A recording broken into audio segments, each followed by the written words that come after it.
આગામી 72 કલાક પછી થઈ જાજો તૈયાર, કારણ કે રાજ્યની અંદર મિત્રો થવા જઈ રહ્યો છે એક મોટો વાતાવરણી પલટો।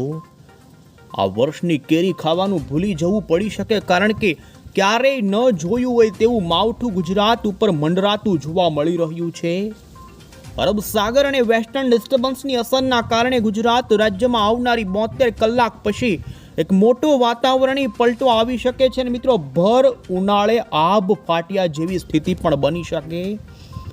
જી હા મિત્રો, મે મહિનાની અંદર ભાગ્યે જ પ્રમાણેની સિસ્ટમ ગુજરાત ઉપર રચાતી હોય, પરંતુ આવી રહેલી મોડલોની અપડેટ અને હવામાન નિષ્ણાંતોની આગાહી અનુસાર ગુજરાત રાજ્યમાં આવનારી 72 કલાક પછી ગુજરાત રાજ્યમાં ચોમાસા જેવો માહોલ ઊભો થશે।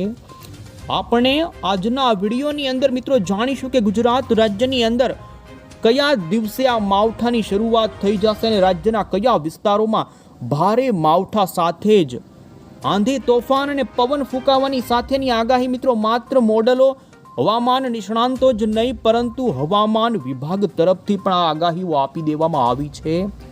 આપણે આજના વિડીયોની અંદર આ તમામ અપડેટ મેળવીશું। આ સાથે જ હવામાન નિષ્ણાંત એવા મિત્રો અંબાલાલ પટેલ તરફથી આ માવઠાની સાથે જ વાવાઝોડાની પણ આગાહી કરી દીધી છે। પરેશ ગોસ્વામી તરફથી પણ મિત્રો રાજ્યની અંદર આ માવઠાને લઈ અમુક વિસ્તારોની અંદર તો કરા પડવા સાથેની આગાહી આપવામાં આવી છે। તો આ માવઠાના દિવસો દરમિયાન રાજ્યના કયા પંથકોની અંદર મિત્રો કરા પડવા સાથેનો જોવા મળી શકે છે વરસાદ। 72 કલાક પછી ગુજરાત રાજ્યની અંદર મિત્રો ચોમાસા જેવો ભર ઉનાળાની અંદર માહોલ જોવા મળી શકે। આ તમામ અપડેટો મેળવીએ પહેલાં તો તમે અમારી આ ચેનલ પર નવા છો તો ખાસ મિત્રો આ ચેનલને સબસ્ક્રાઇબ કરી દેજો। સૌથી પહેલાં આપને જણાવી દઈએ, રાજ્યની અંદર મિત્રો આ વર્ષે ચોમાસું શરૂ થાય એ પહેલાં રાજ્યની અંદર અત્યારે ભારતના કેટલાય રાજ્યો છે કે જ્યાં પ્રી મોન્સૂન એક્ટિવિટીના ભાગરૂપે વરસાદની શરૂઆત થઈ ચૂકી છે। તમે જોઈ શકો છો, દક્ષિણી ભારતના ભાગોથી લઈ બંગાળની ખાડીના કાંઠાના રાજ્યોમાં અત્યારે વરસાદની ગતિવિધિ જોવા મળી રહી છે। ત્યારે આવનારી 3મી મે પછી આપણા ગુજરાત રાજ્યમાં પણ ઉત્તરી ગુજરાતના ભાગોથી મિત્રો વરસાદની શરૂઆતની સાથે જ પ્રી મોન્સૂન એક્ટિવિટીનો થઈ જશે પ્રારંભ। મિત્રો અત્યારે જે પ્રમાણે અમેરિકન અને યુરોપિયન મોડલોની જે અપડેટો આવી રહી છે એ પ્રમાણે ચાલશે તો ગુજરાત રાજ્યમાં આવનારા માવઠાની અંદર મિત્રો ટોટલ દિવસોમાં 5 થી લઈ કેટલાક વિસ્તારોમાં 7 ઇંચ સુધીના ભર ઉનાળે જોવા મળી શકે વરસાદ। દક્ષિણીય પાકિસ્તાન લાગુ કચ્છ અને રાજસ્થાન વાળા ભાગો ઉપર આવનારા દિવસોમાં એક મોટું અપર એર સાયક્લોનિક વરસાદી સિસ્ટમ બની શકે છે। તો અરબ સાગરમાં પણ અત્યારે એક એન્ટી સાયક્લોન રચાયેલું જોવા મળી રહ્યું છે અને જેના કારણે ગુજરાત રાજ્યમાં મિત્રો આ માવઠાની સંભાવના ઊભી થઈ છે। હવામાન વિભાગ તરફથી પણ ગુજરાત રાજ્યની અંદર મિત્રો આપણે જાણી લઈએ ત્યારે જે આગાહીના નકશાઓ લેટેસ્ટ રજૂ કરવામાં આવ્યા છે, જેમાં તમે જોઈ શકો છો ઉત્તરી ગુજરાતથી લઈ પૂર્વ ગુજરાતથી સૌરાષ્ટ્ર અને દક્ષિણી ગુજરાતના વિસ્તારોની અંદર આ માવઠાના દિવસોની અંદર તીવ્ર થંડરસ્ટોર્મ સાથેના વરસાદની આગાહી અમદાવાદ કેન્દ્ર ગુજરાત હવામાન વિભાગે પણ કરી દીધી છે। જેમાં વાત કરીએ મિત્રો તો અમદાવાદ કેન્દ્ર હવામાન વિભાગના ડાયરેક્ટર એવા એકે દાસે માહિતી આપતા જણાવ્યું કે આવનારા દિવસોની અંદર મિત્રો તાપમાનમાં 2 થી 4 ડિગ્રી ઘટી જશે અને 72 કલાક પછી એક મોટું વેસ્ટર્ન ડિસ્ટર્બન્સ સક્રિય થવાની સંભાવના છે અને જેના કારણે રાજ્યમાં પ્રી મોન્સૂન એક્ટિવિટી શરૂ થઈ જશે અને મિત્રો જેના કારણે 3 થી 6 મે દરમિયાન રાજ્યના કેટલાક વિસ્તારોમાં 40 થી લઈને 50 કિલોમીટર પ્રતિ કલાકની ઝડપના પવનોની સાથે જ સામાન્યથી મધ્યમ વરસાદની આગાહી હવામાન જોઈ શકો છો મિત્રો। 3 તારીખની સાંજ દરમિયાન ઉત્તરી ગુજરાતના બનાસકાંઠા, સાબરકાંઠા અને કચ્છ લાગુના વિસ્તારોની અંદર હવામાન કેન્દ્ર અમદાવાદ મોસમ કેન્દ્ર વિભાગ તરફથી આ વિસ્તારોની અંદર છૂટાછવાયા વિસ્તારોમાં ગાજ વીજ સાથેના હળવાથી મધ્યમ વરસાદની આગાહી આપી દેવામાં આવી છે। આ સાથે જ ભારતીય મોસમ વિભાગ તરફથી પણ જોઈ શકો છો મિત્રો રાજસ્થાન, ગુજરાત, ઉત્તરીય ભારત લાગુના વિસ્તારો હોય તો મધ્યપ્રદેશ, છત્તીસગઢના પંથકોમાં પણ 3મી તારીખ પછી ભારત સહિત રાજ્ય ગુજરાત રાજ્યની અંદર વરસાદની ગતિવિધિ આંધી તોફાનની આગાહી હવામાન ભારતીય મોસમે પણ કરી છે। 3 તારીખ ત્યાર પછી 4 તારીખની આગાહીનો મેપ પણ તમે જોઈ શકો છો। સમગ્ર ગુજરાતની અંદર માવઠાની સંભાવના વ્યક્ત કરવામાં આવી છે। આ સાથે જ રાજસ્થાનવાળા પંથકોમાં પણ મધ્યમ વરસાદથી લઈને જોઈ શકો છો ગુજરાત રાજ્યમાં 5 તારીખ આ સાથે જ 6મી મે દરમિયાન પણ ગુજરાત રાજ્યની અંદર આમાં માવઠાનો દોર ગુજરાત રાજ્યમાં લાંબો ચાલવાને લઈ ભારતીય હવામાન વિભાગ તરફથી પણ તમે જોઈ શકો ઓફિશિયલી આગાહીના નકશાઓ રજૂ કરી દેવામાં આવ્યા છે। હવામાન નિષ્ણાંતો તરફથી પણ ગુજરાત રાજ્યની અંદર આ માવઠાને ભારે માવઠું થાય તેવી આગાહીઓ જાણીએ પહેલાં આપણે મિત્રો અમેરિકન અને યુરોપિયન મોડેલની અપડેટમાં જોઈએ। તમે જોઈ શકો છો અત્યારે ગુજરાત રાજ્યની અંદર આગામી દિવસોમાં ધીમે ધીમે વાદળાઓ રાજ્યના વાતાવરણમાં આવતા જશે અને 3મી મેની સાંજથી બપોર દરમિયાન ઉત્તરી ગુજરાત લાગુના બનાસકાંઠાથી પાટણથી લઈ પૂર્વી કચ્છના ભાગોમાં વાદળોની સાથે જ માવઠાની શરૂઆત થઈ જશે। 3 તારીખ પછી 4મી મેના દિવસે આ માવઠાના વિસ્તારો વધી શકે છે। આ સાથે જ સમગ્ર ગુજરાતની અંદર 5 તારીખ આજુબાજુ સૌરાષ્ટ્રના પંથકોમાં પણ માવઠાની શરૂઆત થઈ જાય।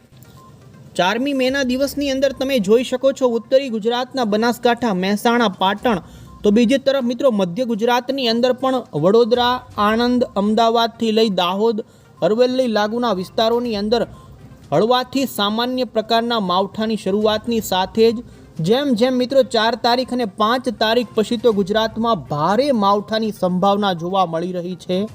આ માવઠાની સૌથી વધુ અસર ઉત્તરી ગુજરાત એ લાગુના કચ્છ અને સૌરાષ્ટ્ર સહિતના પંથકોથી લઈ જોકે સમગ્ર ગુજરાતની અંદર માવઠું જોવા મળવાની સંભાવના અત્યારે મોડલો બતાવી રહ્યા છે, પરંતુ સૌથી ઓછી અસર દક્ષિણી ગુજરાતના વિસ્તારોમાં કે જ્યાં હળવાથી સામાન્ય પ્રકારના માવઠું ઝાપટા સ્વરૂપે પરંતુ ભારે માવઠું તમે જોઈ શકો ઉત્તરી ગુજરાત એ લાગુના કચ્છના પંથકો અને સૌરાષ્ટ્રના જામનગર, દ્વારકાથી સુરેન્દ્રનગર, બોટાદથી લઈને જોઈ શકો છો રાજકોટ સહિતના પંથકો છે કે તે પંથકોમાં 5 તારીખ પછી ભારે માવઠાની શરૂઆત થઈ જશે।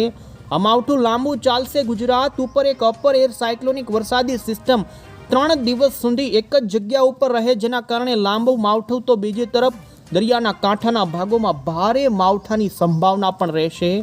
પવનોની ઝડપ અમુક વિસ્તારોની અંદર 50 તો અમુક વિસ્તારો હશે છૂટાછવાયા કે જ્યાં 60 કિલોમીટર પ્રતિ કલાકની ઝડપના પવનો સાથે આ તીવ્ર આંધી તોફાન લઈને ગુજરાતની અંદર જોઈ શકો 6 થી 7 તારીખ, 8મી મે, 9મી મે, 10મી મે અને 11 થી 12 તારીખ સુધી રાજ્યની અંદર હળવા મધ્યમથી લઈ ભારે તો અમુક વિસ્તારોની અંદર આગાહીના દિવસો દરમિયાન 5 થી લઈ 7 ઇંચ સુધીના વરસાદની સંભાવનાઓ જોવા મળી રહી છે।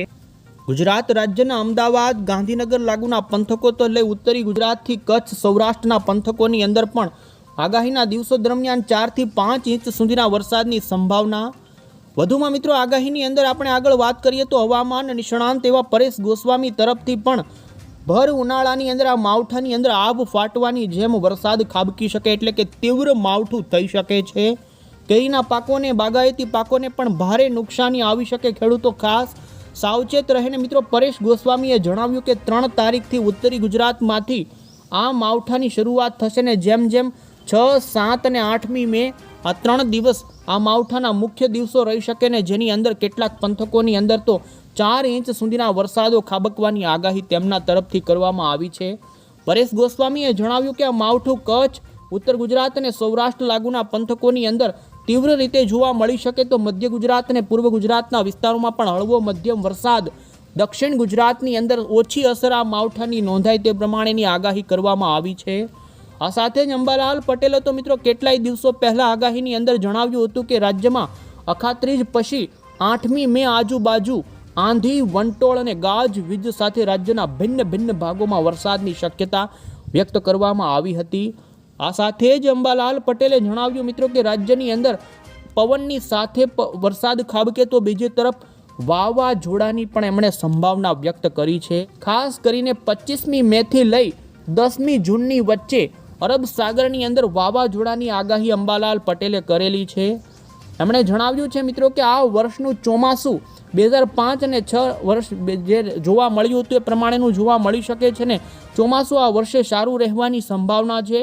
બંગાળના ઉપસાગરમાં મે મહિનાની અંદર ખતરનાક વાવાઝોડાની શક્યતા અંબાલાલ પટેલે કરી તો અરબ સાગરની અંદર 10મી મેથી 15 જૂનની વચ્ચે ચક્રવાતની સંભાવના વ્યક્ત કરવામાં આવી છે, જે 4-5 જુદા જુદા માર્ગે જઈ શકે છે, પરંતુ અરબ સાગરના વાવાઝોડાના કારણે ગુજરાત રાજ્યના સૌરાષ્ટ્ર અને કચ્છના પંથકોની અંદર જૂન મહિનાના શરૂઆતના દિવસોમાં પ્રી મોન્સૂન એક્ટિવિટીના ભાગરૂપે વરસાદની આગાહી અંબાલાલ પટેલ તરફથી કરવામાં આવી છે. સાથે જ મિત્રો તેમણે જણાવ્યું છે કે આ વર્ષે 100%થી પણ વધુ વરસાદ 2025ના ચોમાસાની અંદર પડશે અને સામાન્ય કરતાં સારું ચોમાસું આ વર્ષે રહેવું તેમણે જણાવ્યું છે. રોહિણી નક્ષત્રની અંદર એટલે કે 25 તારીખથી લઈને જૂનની 4 તારીખની વચ્ચે ગુજરાતની અંદર વરસાદના આગમનની આગાહી અંબાલાલ પટેલે કરી છે અને અંદમાન નિકોબાર ઉપર મિત્રો 18 તારીખથી લઈને 25મી મેની વચ્ચે 2025નું ચોમાસું બેસી જાય તેવી આગાહી અંબાલાલ પટેલે કરી છે. આ સાથે જ અંબાલાલ પટેલે મિત્રો અખાત્રીજના પવનોને લઈને આ વર્ષના ચોમાસાનો વર્તારો કાઢ્યો, જેની અંદર મિત્રો આ વર્ષે અખાત્રીજના દિવસના વહેલી સવારના પવનોનું મહત્વ ગણવામાં આવતું હોય છે. તો રાજ્યના મોટા ભાગના વિસ્તારોમાં પશ્ચિમની દિશાનો પવન ફૂંકાણો હતો, જેને લઈ અંબાલાલ પટેલનું કહેવું છે કે આ વર્ષે સારા વરસાદ રાજ્યની અંદર 2025ના ચોમાસામાં પડશે. તો રાજ્યના અમુક વિસ્તારોમાં નૈઋત્યના પણ પવનો ફૂંકાણા હતા, જેના કારણે અમુક એવા વિસ્તારો હોય કે જ્યાં ઓછો વરસાદ અને અસામાન્ય વરસાદ પણ નોંધાઈ શકે. આ પ્રમાણે મિત્રો આ વર્ષે રાજ્યની અંદર જુદા જુદા વિસ્તારોમાં મોટા ભાગે સારું એવું ચોમાસું જાય તેવી સંભાવના અંબાલાલ પટેલે કરી છે ને 2025ના ચોમાસા પહેલાં અરબ સાગરમાં એક વાવાઝોડું બને અને જેના કારણે ગુજરાતમાં વરસાદની સંભાવના કરવામાં આવી છે. નવી કોઈ